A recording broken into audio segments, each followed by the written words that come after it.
Ito naman para sa timer. Pero ma'am, may nakaset na yan ma'am. Sali. Pero kung gusto mong manual, pwede ka naman magpindot yung 10 pagka bawas. Yes, pipili. Kasi ito ma'am yung ilaw. Ang purpose ito para makita mo yung loob. Dog. Pag naman nakikita mo loob ko. Para hindi ka na bukas. Kasi yung mga dating air fryer na design, mapansin mo, sarado to dito. Okay po. O kaya buksan mo. Ito kasi may ilaw na. Tapos, yan, pipili ka na. Depende sa inaano mo, yung luto mo. Ano bang option na pwede dyan? May air fryer, Yan, may air reheat, fryer, yan. Ang pinaka-maximum ng air fryer ay 200. 200 siya. Yan, 200 Celsius. Tapos, pinaka-maximum yan na, ano, Oras. ano yan, minutes yan, minutes. Pero, pwede mo sa manual. Ano nga, pwede mo pinutin ito. Sabihin, nagsisimula na siya magluto, kaya nagbabawas na siya. Yan. 22 minutes yan. Pero pwede mo i-adjust yan. Pag sa air fry yan. Kasi guide lang yan, tayo ulit dito. Okay.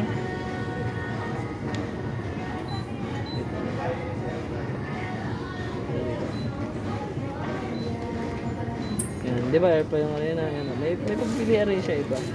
Yan, kung gusto mo bake, may 190. May 20. Pero yan, guide lang kasi yan. Depende yan sa niluluto. May manual naman siya. Okay, gusto, ayaw mo niya. Pwede ka naman mag-ito sa palagi, pag sa kaliwa, sa temperature. Max mga sa bake kuya. Saan po? Max mga sa bake. Magkano? Ilan?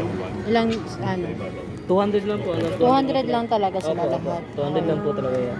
Yan. Tapos pag nilipat mo naman dito, yan, sa cupcake, yan may kasi 170 tapos 10 minutes.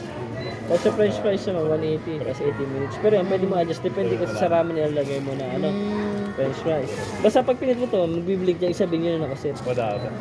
Kunyari, ito, sa roasting, yan. Di ba, nagbiblink siya? Ito naman, sa reheat, pag nag-iinit ka ng ulam. Depende sa ulam na initin mo o pagkain. Kaya mababa lang yung temperature niya, 80 tapos 6 minutes. Pero pwede may adjust pag pinit mo dito, tapos i-start mo. Kasi ito naman sa custom, ikaw lang bahala kung anong gusto mo luto. Pero kahit huwag niyo muna yung custom kasi nagsisimula pa lang kayo. Tapos, ito sa manok. Mapansin yung manok, 175C, 25. Advice ko sa inyo mga kanya, gusto mag-roasting na, ay mag-fry ng manok, isang buo. Lagay nyo sa maximum na 200, tapos 30 minutes. 30. Opo. Yung ano lang yun, ang una maluluto nun yung taas.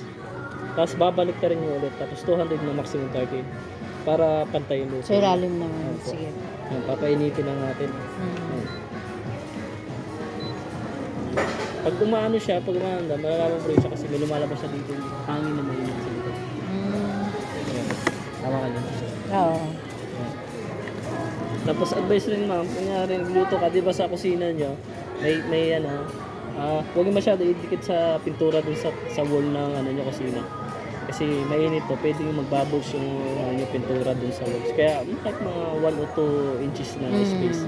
Para pag lumalabas yung hangin, hindi siya masyado mainit. Check natin kung mainit. Tapos pag tinanggal mo, automatic siya mag-off. Pag ganyan na. Tandaan naman di ba namatay siya. Tapos pag nilagay mo, Continuous pa rin. continuous naman siya. Pero mamamatay lang ilaw niya, kaya pitatin mo lang ulit ang ilaw.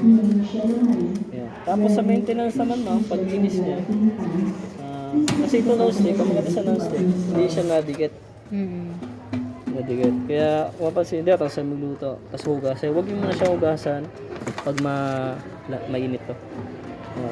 Gawin nyo, palamigin nyo muna. Bago nyo siya. Kasi ang non-stick kasi pwede yung mag-react sa heat tapos lamig. Pwede siya matanggal agad. Tapos sponge lang gamitin. Yan, sponge lang. Tapos pag dito naman sa loob, kasi bawal ito basahin. Kunyari, may may rumi-rumi dito. Punas-punas lang. Punas-punas lang. Kunyari, pati spray spill lang. Tapos ito, yan yung coil niya, nagpapainit sa kanya. Yan yung kasi minsan talaga may talsik dyan, dumidigat na yung mga rumi-rumi ng pagkain. Papalamigin nyo lang to. Replacement naman po ito. Palamigin lang. Tapos may lumang ay toothbrush. In case nagkaroon po ng problem, pwede po yung Punas para lang. palitan po. Pero bawal sa 7 basa. days po. Kasi Bawal tayo sa basahin. service na ito na po ninyo.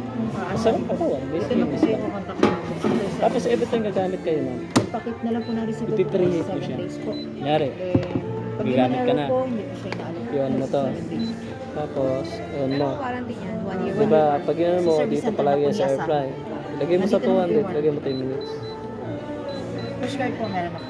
3 minutes. Hindi, 10 Counter minutes. 16 na 10 lang. minutes Ang ang pre. purpose kasi ng kahit oven, ginaganap to 10 minutes preheat. Parang example natin sa kawali. Bago mo lagyan ng mantikang kawali, di ba papainitin mo muna? Opo. Yan, ganun din yun. Parang purpose nun, para pantay yung luto niya. Okay. Hindi yung ilalim, mainit, tapos yung taas, hindi pa mainit. Yan. Kaya ipipreheat mo sa 10 minutes bago ka maglagay. After mag-preheat ng Di ba, 10 tapos na. minutes. Kaya, ikaw na kung anong gusto mo, kung susundin mo itong baking, ganyan. May manual naman siya. Pero mas maganda. Pero pag inopen mo to, mainit siya, malamang. Oo, mainit na. Pero tandaan lang itong lagay. Halimbawa, magluto kami ng french fries. Oo. Idiretso namin yung french fries dyan sa loob. Oo, pwede na yun, walang problema. Kahit frozen yun, walang problema. Hindi namin kailangan lagyan ng ng plate or ano. Okay lang. Kasi ang purpose siya talaga, dinidrain niya yung mantika. Kaya siya air fryer. Para healthy. Kailangan namin siya ng parchment paper, hindi na. Kung gusto mo lasa pa rin mantika, yun ang purpose niya. Kasi first payment, pwede yan kung nangyari. Gusto mo pritong, french fries. Kasi ang purpose siya talaga, kaya siya air fryer, dinidrain niya yung mantika. Kaya mapansin mo, sa ilalim yan, pag tinanggal mo to may butas yan. Kasi doon lahat ng mantika na pupunta. Yan. So, direct namin yung french fries dito, mga manok. Opo, lagay mo lang dyan, ma'am. Tapos, Paano sa baking? Kailangan namin gumamit ng yun, talaga, cups. Yan, yung di ba, yung cupcake, di ba, may ano yung sa ilalim. Lagay mo lang dyan. Diretso na. Yan. Panig-ihaw ka, lagyan mo ng foil. foil. Parang ini-steam siya, pero ihaw na rin yun. Anyway. Tapos minsan iba, ginagawa, kunyari manok, sabi sa'yo, nagbuong manok. Kasi di ba walang mantika. Ang ginagawa iba, parang may lasa-lasa pa rin mantika. Pwede siya binabras or ni-sprayhan. Yung di ba pag-spray ng mantika, gano'n yan. Para may lasa pa rin mantika. Pero mas maganda mo, para mabilis siya matutunan. Tingin kayo sa YouTube. Oo nga, YouTube na nga lang. Doon po. Marami kasi mga tricks, mga tips kung paano pagluto. Kasi ito, mapansin mo, kaya ganyan yan. Kasi guide lang naman yan eh. Once na marunong ka, hindi mo na sundin yan eh. Ikaw lang mag-alis, ay ganito yung gusto ko, ganito. Tapos, habang tinatawag na tansyahan. Tapos pag gumamit ka ma'am, pag nakagamit na kayo kanya, 30 minutes, tapos 1 hour, pahingahan nyo ma'am. Hindi siya pinituloy. Kaya pahingahan mo 20 minutes, para hindi masira ang motor niya. Yun ang gawin nyo po. Kasi pag alam niya na yung mainit na mainit na siya, nag-automatic po. Para hindi siya makasira. Kasi pag tuloy-tuloy. Kasi ang naman nito, ang pagkagawa nito, pang household lang eh. Hindi yung pang heavy duty na pang commercial. Pang business. Di ba pag commercial, pang tuloy-tuloy ng lasahan niya kahit ano. Ito ma'am, pag ganyan, nakagamit ito, pahingahan niyo muna mga 10 minutes, 15 minutes. Doon yung gamitin ulit. Siyempre, para hindi agad siya masira. Okay na ma'am? Okay. Ito natatanggal to ma'am. Apo. Hindi ko natatanggal. Aminit pa yan. Hindi ko natatanggal. Pero gano'n natatanggal. Gano'n muna. Kasi doon sa ilalim natin matika na pupunta. Okay na pa. Basta every time guys, huwag kalimutan 10 minutes. Preheat. Sige pa yan. Stop ko na ma'am.